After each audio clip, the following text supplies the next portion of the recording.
Hey gang.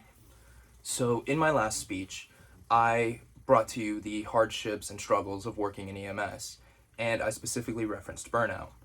And so just to reiterate, burnout is shown by work dissociation, lack of professional ambition, and a depletion of energy. And the three major causes of it are short staffing, low wages, and extremely long hours. So since I referenced them all before, I'm not going to go into detail about them now, but I want to run some stuff by you just to see if we can get on the same page on things.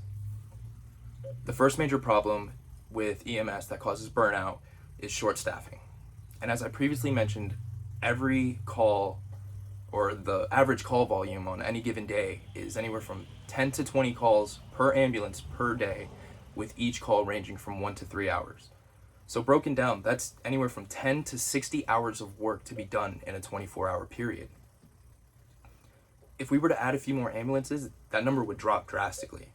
And it would be safer for patients because then the medic doesn't have to treat as many people in the same amount of time, so we can provide better quality care.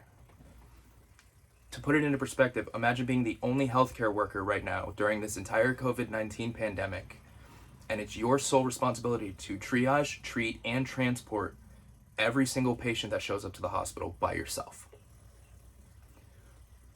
To bring me to my second point, the next major cause of burnout in EMS is the low wages.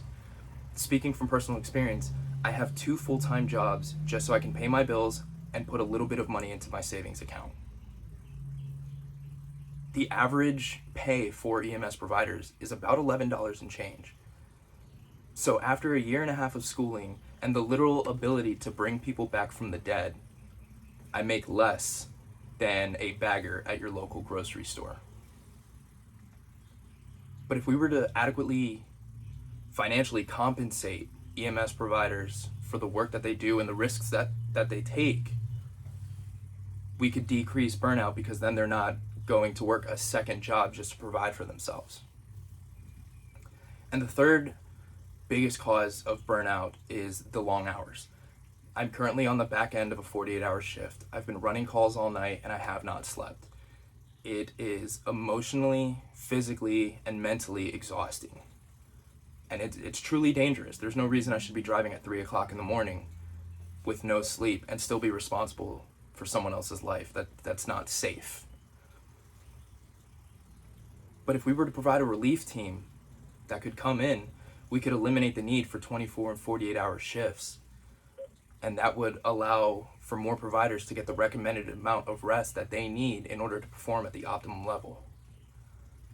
So, to bring everything together, EMS providers are a critical part of the community.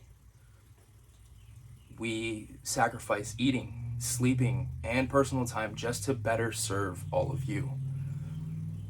So if we were to add a few more ambulances, increase the pay just a little bit, and provide a relief team, we would be able to eradicate burnout in EMS almost entirely.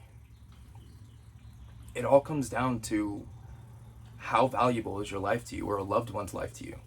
Would you rather a medic that hasn't slept and is giving you an attitude, or one that his only real struggle is your life right now? Thanks again, guys. Here's my note card. I enjoyed the class, and I'm getting a call right now. Take it easy.